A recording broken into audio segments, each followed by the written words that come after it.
C'est pas une cassure en fait. Fleur de Loire aujourd'hui, ça va être vraiment la continuité de ce qu'on a pu créer en amont à Montlivaud.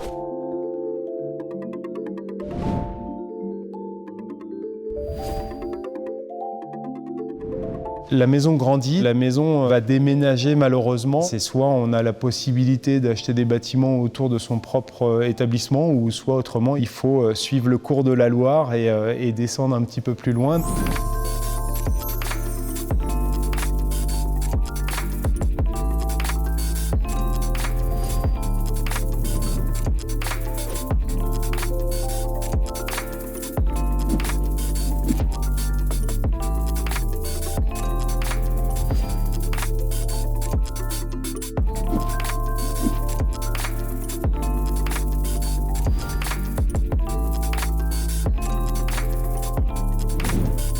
Ce bâtiment va être vraiment au pied de la Loire, donc ce fleuve qui m'est cher, qui est l'artère principale de notre région centre.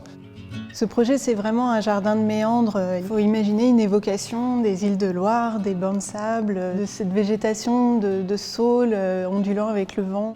Que ce soit l'architecture ou le paysage qui va venir autour de ce bâtiment nous était très très important. On n'est pas sur des plantes taillées, on n'est pas sur, parfois dans les hôtels 5 étoiles, sur quelque chose d'assez guindé et figé, mais plutôt vraiment sur une reconstitution de milieux naturels plus sensibles justement au vent, à la lumière, ce que ne sont pas parfois les jardins très figés. On est dans un esprit très naturel qui fait la part belle aux matériaux nobles, aux matériaux locaux. Cette partie végétale est aussi très importante pour moi, donc on va tout faire pour avoir des parcelles qui soient autour du bâtiment de façon à aussi pouvoir partager des choses avec Alain, qui est mon jardinier. Donc tous ces points vont être vraiment la continuité de ce qu'on a pu créer jusqu'à présent et cette volonté d'aller encore plus loin. Ce qu'on veut, c'est que ça soit un lieu, en fait, ça soit un endroit où on se sente bien. On ait vraiment envie de rentrer dans le lieu sans que ça soit guindé ou un lieu qui soit décalé.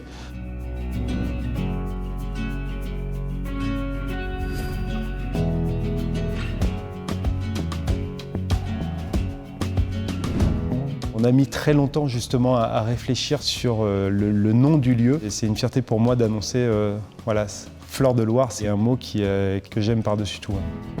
Donc ce lieu va être à l'identique de ce qu'on a pu créer aujourd'hui. Un lieu où on va proposer essentiellement des poissons d'eau douce et notamment des poissons de Loire. Quand on est étoilé, quand on est reconnu par les guides, ce qu'il ne faut surtout pas, c'est avoir de cassure. On ne va pas passer de 35 couverts à 90 couverts. Moi, ce que je veux surtout, c'est gagner en sérénité et gagner en qualité de travail et en qualité de vie notamment. Donc ce lieu, il ne va pas être décalé. On sera toujours sur une proposition au niveau du restaurant gastronomique à environ 40 couverts. Il va y avoir également cette partie bistrot puisque je veux rester accessible à tous et ça c'est important pour moi. Également un kiosque à pâtisserie puisque j'ai aussi envie de valoriser cette partie pâtisserie qui me tient à cœur avec des pâtisseries qui soient basses en sucre puisque ce que je veux c'est vraiment baisser la sucrosité et aller vraiment chercher le goût du produit. Quand on rentre justement sur ces hôtels 5 étoiles, on s'ouvre au monde entier et ça c'est très important. On voit cette région centre gagner en qualité. On a notamment nos châteaux qui se sont tous modernisés, qui ont apporté un dynamisme et qui se sont réinventés pour certains. On voit que l'agriculture est en train d'évoluer. On voit aussi que notre gastronomie est en train d'évoluer.